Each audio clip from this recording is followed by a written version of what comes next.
Good morning everyone. આજે આપણે TYBA main ઇંગ્લિશમાં પેપર નંબર 16 ભણીશું. પેપર નંબર 16 ટોપિક છે the plague by Albert Camus. Albert કેમસનો જન્મ 7 નવેમ્બર 1913 અને મૃત્યુ 4 જાન્યુઆરી 1960માં થયું. આ નોવેલની અંદર હાલમાં જે કોરોનાની પરિસ્થિતિ છે અને કેવી કટોકટી સર્જાઈ છે, લોકો કેવી રીતના કોરોનાના કારણે મૃત્યુ પામે છે અને સેલ્ફ ક્વોરન્ટાઇન થવું પડે છે, તો આ નોવેલની અંદર પણ પ્લેગના કારણે લોકો છે એ મૃત્યુ પામતા હતા. એક ભયાનક મહામારી ચાલુ થઈ હતી પ્લેગના હિસાબે. લોકોને આખા સિટીને છે ક્વોરન્ટાઇન થવું પડ્યું હતું. પોતાના પ્રિયજનો સાથે તેમનો સંપર્ક છે તૂટી ગયો હતો. તો આ જે નોવેલ છે તેને આપણે જ્યારે ભણશું ત્યારે ક્યાંક ને ક્યાંક આપણી પરિસ્થિતિ પણ આપણને યાદ આવશે. તો હવે આપણે આને ભણીએ. The Plague is a novel about a plague epidemic. Plague જે નોવેલ છે તે પ્લેગની મહામારી વિશેની છે. In the large Algerian city of Oran. મોટી સિટી હતી એલ્ઝેરિયન ઓરાનની. In એપ્રિલમાં થયું હતું. Thousands of rats stagger into the open and die. Stagger એટલે આશ્ચર્યજનક રીતના હજારોની સંખ્યામાં ઉંદરો છે તે ખુલ્લી જગ્યામાં હતા અને મૃત્યુ પામેલા હતા. When a mild hysteria grips the population. હિસ્ટેરિયાએ પણ પોતાની પકડ છે વસ્તીમાં પકડી રાખી હતી. The newspaper being clamoring for action. Clamoring એટલે કોલાહલ. ન્યૂઝપેપરે પણ આની જે કોલાહલ છે તેને શરૂ કરી દીધું હતું, શોરબકોર. The authorities finally arranged for the daily collection and cremation. અધિકારીઓએ છેવટે છે તેમણે આજે ક્રિમેશન ઓફ ધ રેટ્સ એટલે કે ઉંદરોને તેમને છે દાટવાનું કામ, એટલે રોજનું તે લોકો ભેગા કરતા ઉંદરોને અને તેમને દાટવાનું કામ તેમને ચાલુ કરવું પડ્યું. એટલે જ્યાં સુધી લોકો જાગૃત ના થયા ત્યાં સુધી જે ઓથોરિટીઝ હતી એ શાંતિથી બેઠી હતી, પરંતુ જેવા લોકોનો શોરબકોર થયો તેવું તેમને કામ કરવું પડ્યું. Soon thereafter, ત્યારબાદ M. Michael, the concierge for the building where Dr. Rex works. જ્યાં ડૉક્ટર રેક્સ છે એ રહેતા હતા ત્યાં એ બિલ્ડિંગની અંદર એમ માઇકલ છે તે તેમના વિશેની વાત થાય છે કે dies after falling ill with a strange fever. એક તાવના કારણોસર તે છે બીમાર પડે છે અને મૃત્યુ પામે છે. When a cluster of similar cases appears. અને ત્યારબાદ છે તે આ કલ્ચર એટલે કે સમૂહ એટલે કે ઘણા બધા આના જેવા સિમ્પટમ છે એ જોવા મળે છે, આવા લક્ષણો દેખાવા લાગે છે. Doctor Rex colleagues doctor castle.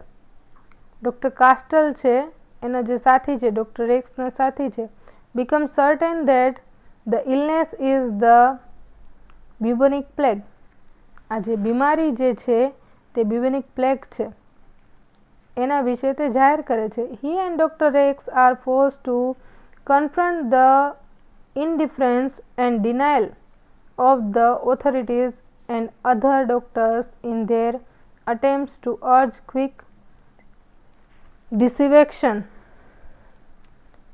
એટલે તે જે ડૉક્ટર કાસ્ટલ અને ડૉક્ટર રેક્સ તે બંને છે એને ફરજ પડી અને તેમને ચોક્કસ કરવું પડ્યું કે આ જે ઇન્ડિફરન્સ એટલે કે અલગ ટાઈપનું અને જે ડિનાયલ એટલે કે જેને સ્વીકારી ન શકાય એ ટાઈપનું ઓથોરિટીઝ એન્ડ અધર ડૉક્ટર્સ એની જે અધિકારીઓ છે અને બીજા ડૉક્ટરો છે તે ઇન ધેર અટેમ્પ્સ એટલે કે તેમણે પ્રયત્ન કર્યો ટુ અર્જ ક્વિક ડિવિઝ એટલે નિર્ણય લાવી શકે action only after it becomes impossible કે જે અશક્ય હતું ટુ ડિને કે જેનો અસ્વીકાર ન કરી શકાય દેટ અ સિરિયસ એપિડેમિક કે એક ગંભીર મહામારી છે ઇઝ રિવેન્જિંગ ઓરાનમાં જે ફેલાઈ ગઈ છે જેને આપણે અસ્વીકાર કરી શકતા નથી. Do the authorities enact strict sanitation. હવે અધિકારીઓ છે તેમને કાયદો ઘડવો પડ્યો અને કડક રીતના સેનિટેશન એટલે કે સ્વચ્છતાનું પાલન કરવું પડ્યું. મેઝર્સ સ્વચ્છતાના પગલાં લેવા પડ્યા. Placing the whole city under quarantine આખી સિટીને એમણે છે ક્વોરન્ટાઇન કરી દીધી.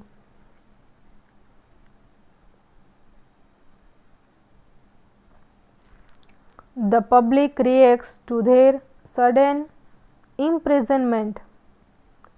લોકો છે રિએક્ટ કરવા લાગી અચાનકની એમની જે કેદ હતી. With intense longing for absent loved ones. તેમને તીવ્ર ઝંખના થવા લાગી તેમની જે પ્રિયજનોની ગેરહાજરીના કારણે. They indulge. તે લલચાવા લાગ્યા in selfish personal distress. Convinced that their pain is unique in comparison to common suffering. એટલે આ જે કોમન સામાન્ય જે દુઃખ આવ્યું છે, જે પીડા આવી છે, તેના કરતાં તેમને એમ લાગતું હતું કે તેમની જે તકલીફ છે તેમની સરખામણીમાં ખૂબ જ વધારે છે, તકલીફવાળી છે. ખૂબ જ તે લોકો કન્વિન્સ કરતા હતા, ખાતરી આપતા હતા કે તેમનું દુઃખ છે એ આમના કરતાં વધારે છે. ફાધર પેનેલોક્સ ડિલિવર્સ અ સ્ટેન્ડ સેરેમન એટલે કે તે એક ભાષણનું આયોજન કરે છે. ડિક્લેરિંગ ઘોષણા કરે છે that the plague is god's punishment for Oran sins. ઓરાનના જે પાપના કારણે આ ભગવાને છે તે સજા આપી છે. એવી રીતના ફાધર પેનેલોક્સ છે તે જાહેર કરે છે.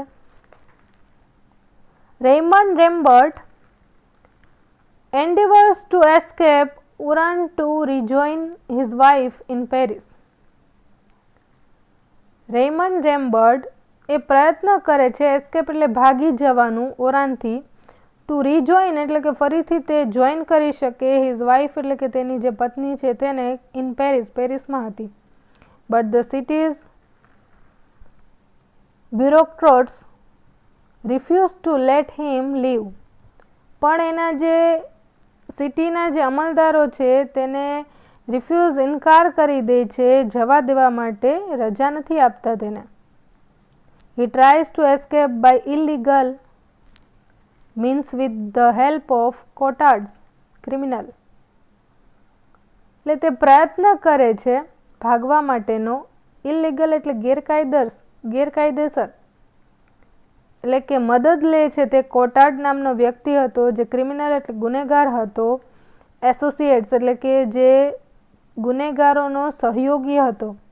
Meanwhile Rieux, Tarrou and Grand ડોગ્લી ગ્રાન્ડ ડોગ્લી અને ટેરો. જીન્સ ટેરો છે તે એક ત્યાં આવનારો એક પ્રવાસી હતો, વેકેશનમાં આવનારો વ્યક્તિ હતો. અને ગ્રાન્ડ ડોગ્ડી એ છે એક સિવિલ એન્જિનિયર હતો. અને રેક્સ આ ત્રણેય જણા છે તે battle the death and suffering brought out by the plague. એટલે તે લોકો છે એની અંદર જોડાયેલા હતા કે જે યુદ્ધ હતું, મૃત્યુ અને જે દુઃખ હતું, જે પીડા હતી એમના વચ્ચે જે પ્લેગની અંદર જે થયું હતું તેમાં તે લોકો તે કામગીરીમાં જોડાયેલા હતા. રેમ્બર્ટ ફાઇનલાઇઝ હિઝ એસ્કેપ પ્લાન. જ્યારે તે રેમ્બર્ટ છે એ પોતાનું અંતિમ સ્વરૂપ આપે છે ભાગવાનું, અંતિમ સ્વરૂપ આપે છે, એનો પ્લાન જે છે એને અંતિમ સ્વરૂપ આપે છે. બટ આફ્ટર ટેરો ટેલ્સ, પરંતુ જ્યારે જીન્સ ટેરો છે તેને કહે છે that Rex is likewise separated from his wife. Rex પણ તેવી જ રીતે, લાઇકવાઇઝ એટલે તેવી જ રીતના, સેપરેટેડ એટલે અલગ થયેલો છે, ફ્રોમ હિઝ વાઇફ એટલે તેની પત્નીથી. રેમ્બર્ટ ઇઝ અશેમ્ડ ટુ ફ્લી એટલે ભાગી જવું. એને શરમ, તેની જે હરકત હતી તેના ઉપર શરમ થઈ. અશેમ્ડ એટલે કે જેની શરમજનક જે હરકત હતી તેમાં તેને શરમ આવી. He chooses to stay behind and help fight the epidemic. તેણે પસંદ કર્યું કે તે ત્યાં સ્ટે એટલે રહેશે, and help fight the epidemic મહામારીમાં તે છે એમાં તે લડશે, મદદ કરશે. કોટાર્ડ કમિટેડ અ ક્રાઇમ, કોટાર્ડે એક ગુનો કર્યો હતો, which he does not name, કે જેનું કોઈ નામ નહોતું, ઇન ધ પાસ્ટ, ભૂતકાળમાં કર્યું હતું. So he has lived in constant fear, સતત એને ડર હતો, ઓફ અરેસ્ટ એન્ડ પનિશમેન્ટ, તેને ધરપકડ થશે અથવા તેને સજા થશે તેનો તેને ડર હતો. He greets the plague epidemic with open arms, તેણે ખુલ્લા હાથે આ જે મહામારી હતો તેણે શુભેચ્છા આપી. Because he no longer feels alone in his fearful suffering, તે લાંબો સમય સુધી આ ભયાનક પરિસ્થિતિમાં જીવવા નહોતો માંગતો, આ ભયાનક પરિસ્થિતિને અનુભવવા નહોતો માંગતો. He accumulates a great deal of wealth as a smuggler during the epidemic. તેણે ભેગું કર્યું, સંપત્તિ એણે ઘણી ભેગી કરી, એણે સ્મગલર એટલે દાણચોરી કરી, અને આ મહામારીમાં મહામારી દરમિયાન એણે ઘણી છે સ્મગલરીનું કામ કર્યું, દાણચોરીનું, અને એણે ઘણી સંપત્તિ ભેગી કરી.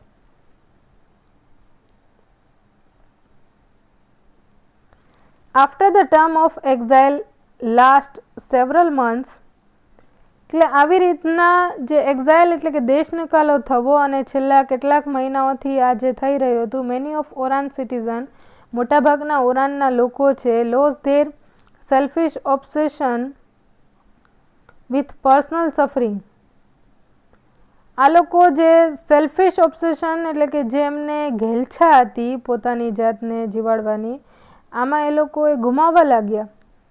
દે come to recognise the plague, તે સ્વીકારવા લાગ્યા પ્લેગને એઝ અ કલેક્ટિવ ડિઝાસ્ટર, આ જે સામૂહિક જે આપત્તિ હતી, that is everyone's concern, કે જે દરેકની ચિંતાનો વિષય હતો. They confront their social responsibility, તે લોકો મુકાબલો કરવા લાગ્યા તેમની જે સામાજિક જવાબદારી હતી, and join the anti plague efforts, અને તે જે પ્રયત્નો કરવા લાગ્યા. વેન એમ ઓથન્સ સ્મોલ સન સફર્સ અ પ્રોલોગ્ડ, એમ ઓથન્સ નામનું પણ એક કેરેક્ટર છે, અને તેનો દીકરો છે તે લાંબા સમય સુધી આની જે બીમારી છે તેને તે બીમારીમાં હતો.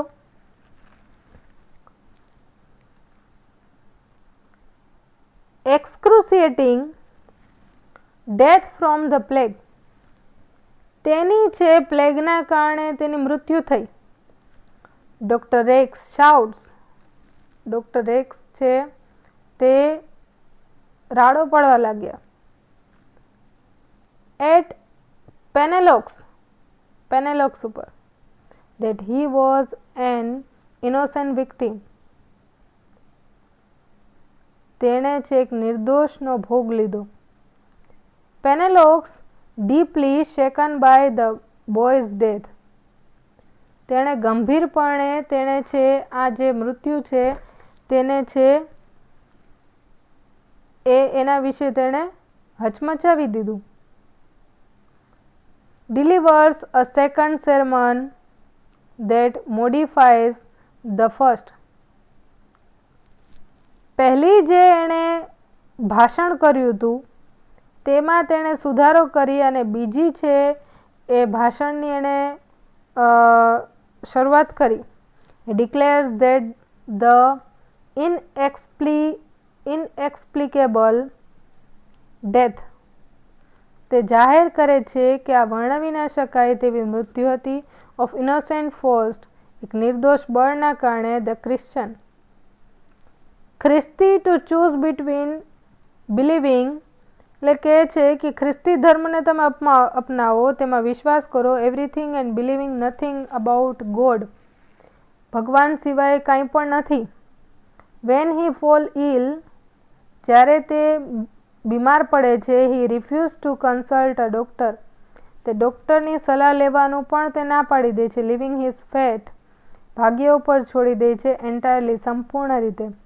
In the hands of divine providence, તેના હાથમાં છે દેવી વિધાતા હતા. He dies clutching his crucifix. તેણે ક્લચિંગ એટલે પકડેલું હતું. હી ડાઈઝ એટલે તે મૃત્યુ પામ્યો.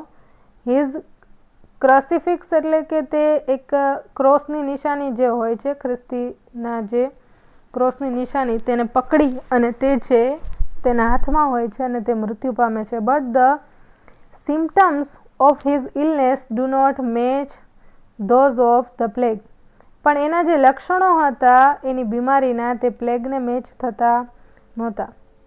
Doctor Rex records him as a doubtful case.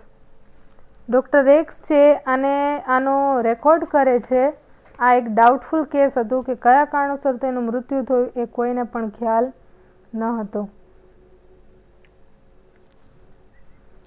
When the epidemic ends, જ્યારે મહામારીનો અંત આવ્યો, કોટાર્ડ અંત આવવાનો હતો. કોટાર્ડ કેન નોટ કોપ.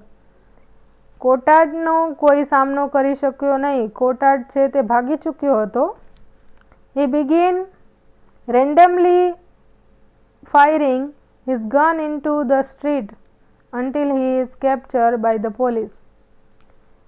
કોટાર્ડ આ ઘટના પછી તે છે તેણે રેન્ડમલી એટલે કે અચાનક જ તેણે ફાયરિંગ કરવા લાગ્યો. હિઝ ગન, તેની ગનથી, ઇન્ટુ ધ સ્ટ્રીટ, શેરીમાં, until he is captured, જ્યાં સુધી તે પકડાયો નહીં પોલીસ દ્વારા, ત્યાં સુધી તે આ ફાયરિંગ છે કરવા લાગ્યો. એટલે કોટાર્ડ છે તે એક માનસિક રીતના કે એણે કોઈ ગુનો કર્યો હતો અને તેને ડર હતો. એણે પહેલાં ખુદકુશીની પણ કોશિશ કરી હતી. ત્યારબાદ એણે ઘણા બધા પૈસા પણ આ મહામારીમાં એકઠા કર્યા હતા. તે ગાંડા જેવું પણ વર્તન કરતો હતો. પોલીસથી પણ બચી ગયો હતો, પકડાયો નહીં. અને છેવટે તેણે એક વ્યક્તિ ઉપર અંધાધૂન ગોળી ચલાવવાનું ચાલુ કર્યું ત્યારે પોલીસે એને આખરે પકડી લીધો. ગ્રાન્ટ એટલે અહીંયા જોસેફ ગ્રાન્ટની વાત થાય છે. Having recovered from a boat of plague, એટલે આ જે પ્લેગ હતો તેમાંથી આ એક જોસેફ ગ્રાન્ટ છે તે જ બચ્યો. જોસેફ ગ્રાન્ટ સિવિલ એન્જિનિયર હતો અને તેણે છે પોતાની આશા ગુમાવી બેઠી હતી કે તે કદાચ મૃત્યુ પામશે, પરંતુ તે આ પ્લેગમાંથી બચી જાય છે. Was to make a fresh start in a life. Was એટલે પ્રતિજ્ઞા લે છે કે તે એક ફ્રેશ સ્ટાર્ટ, નવી શરૂઆત કરશે પોતાના જીવનની. ટેરોસ dies just as the epidemic is waning. એ જ ક્ષણે ટેરો છે તે બિચારો આ મહામારીમાં મૃત્યુ પામે છે. ટેરોસ, જીન્સ ટેરોસ, કે જેણે દરેક ક્ષણમાં દરેક મહામારી આ જે હતી એ સિચ્યુએશનમાં સાથ આપ્યો અને એ પણ પ્લેગના કારણે બિચારો મૃત્યુ પામે છે. But he battles with all his strength for his life. પરંતુ તેણે પોતાની પૂરી તાકાતથી આ લડાઈમાં તેણે છે પોતાના જીવન દરમિયાન તેણે છે તે સાથ આપ્યો. Just as he helped Rieux, તેણે રેક્સને મદદ કરી. Battle for the lives of others, બીજા લોકોને જીવન આપવા માટે.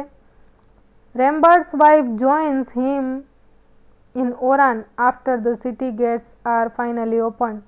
જ્યારે સિટી ગેટ છે, કેમ કે મહામારી ધીમે ધીમે એ ઓછી થવા લાગી તો સિટીનો જે ગેટ છે તેને પણ ઓપન કરવામાં આવ્યો અને ત્યારે રેમ્બર્ટની જે વાઇફ છે તે તેને ઓરાનની અંદર મળે છે અને તેને મુલાકાત થઈ છે. But doctor Rex own wife dies of prolonged illness before she and her husband can be